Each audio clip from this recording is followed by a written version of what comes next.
안녕하세요. 성범죄 전문 변호사 법무법인 동강의 민경철입니다. 오늘은 이미 업로드한 것도 있지만 토탈로 담아가지고 제 경험을 말씀을 다 드릴게요. 제가 오늘 드릴 말씀은 구속되는 10가지 이유, 피고소인들이 공통적으로 하는 실수 5가지, 조사를 잘 받기 위한 방법 7가지, 합의와 관련된 10가지 문제 등 어떻게 보면 성범죄로 고소된 사람들이 알아야 될 내용을 제가 오늘 다 말씀드리려고 하거든요. 참고하시면은 인생이 수렁에 빠지는 상황을 막을 수도 있을 거라고 저는 생각하거든요. 그럼 먼저 구속되는 이유부터 볼까요? 제가 지금 말씀드리는 사유가 한 개만 있어도 구속이 될 수도 있어요. 하지만 많으면 많을수록 구속 가능성이 높아진다고 보시면 됩니다. 첫째가 범죄 자체가 중대한 경우예요. 강간, 중강간, 유사강간 이런 것처럼 범죄 행위가 중대해야 돼요. 동종 적거가 있으면 구속 가능성이 매우 높아져요. 왜? 재범을 했기 때문에.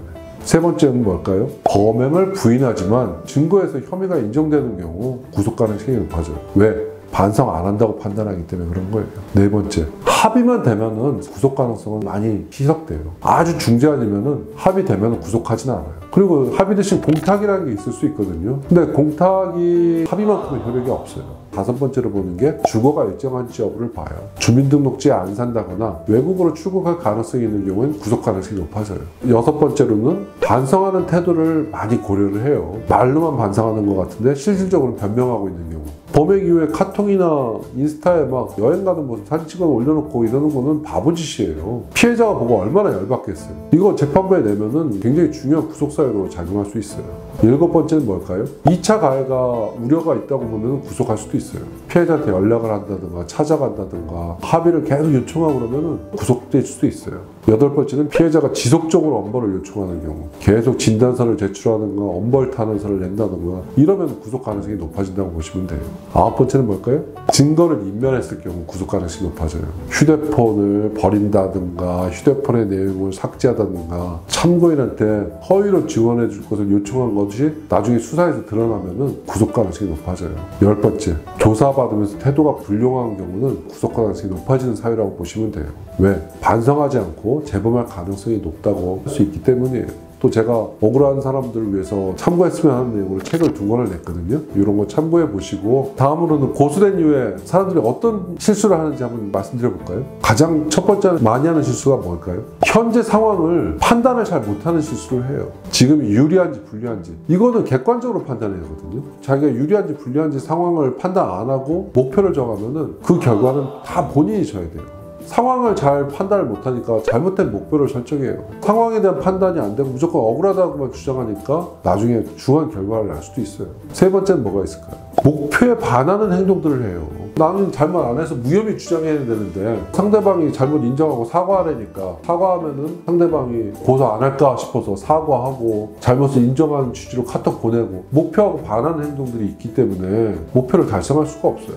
네 번째는 뭘까요? 충분히 대비를 안 하고 조사를 받는 분들이 많아요. 조사 과정에서 무조건 진실이 밝혀지겠지 하는 생각 때문에 충분한 대비를 안 하고 조사를 받기 때문에 문제가 되는 거예요. 인정하고 사과하면 없던 일로 해주겠다는 상대방의 주장을 믿고 카톡 보내거나 문자 보내거나 사실과 다른 사과는 정말 억울한 결과로 이어지는 경우가 너무 많아요. 근데 조사를 잘 받는 방법을 말씀을 드릴게요.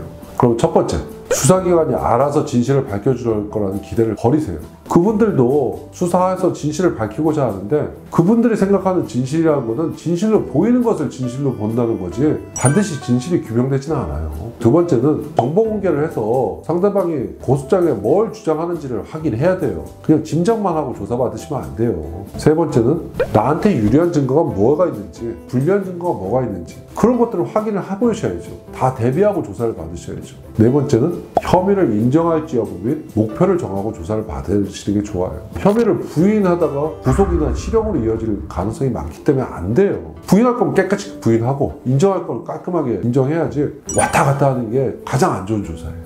5번째, 주장을 뒷받침할 논리를 개발하고 조사를 받으셔야 돼요. 다 연구하고 그걸 가지고 가서 수사관을 설득해야죠. 근데 그런 거 준비 안 하면 막상 조사받을 때 그런 얘기를 못 해요. 대비도 안 하고 리허설도 안 해보고 조사받으면 잘할 것 같아요? 법률 전문가도 조사받는 과정에서 자기가 주장하는 바를 제대로 대답하기 쉽지 않아요. 7번째는 뭘까요? 변호사를 선임할 거면 성범죄 전문 변호사를 초기에 선임해요. 성범죄 변호 경험도 많지 않은 분을 왜 자꾸 선임하는지 모르겠어요. 그거는 뼈가 골절됐는데 산부인과 찾아가는 것과 다르지 않아요. 그리고 여러분들 합의 문제가 궁금하시죠? 성범죄에서 합의가 되면 구속을 면할 수 있고 선처받을 수도 있어요. 제가 다 설명드릴게요. 첫 번째, 합의금은 피해 배상금이 아니에요. 합의는 형사처벌을 면할 수 있는, 경감받을 수 있는 대가이기 때문에 피해 배상금이 아니에요. 합의를 하고 안 하고는 당사자의 자유예요. 아무리 큰 돈을 줘도 피해자가 합의 안 하겠다면 어쩔 수 없는 거예요. 당사자의 자유이기 때문에. 적절한 합의금이 얼마일까 물어요. 합의금을 손해배상금으로 생각하면 치료비하고 위자료 정도가 되는 게 맞죠. 그렇지만 상대방이 원하는 금액에 합의가 이루어지기 때문에 상대방을 설득해서 원하는 금액을 낮출 수도 있지만 적절한 금액은 사실상 특별히 없어요.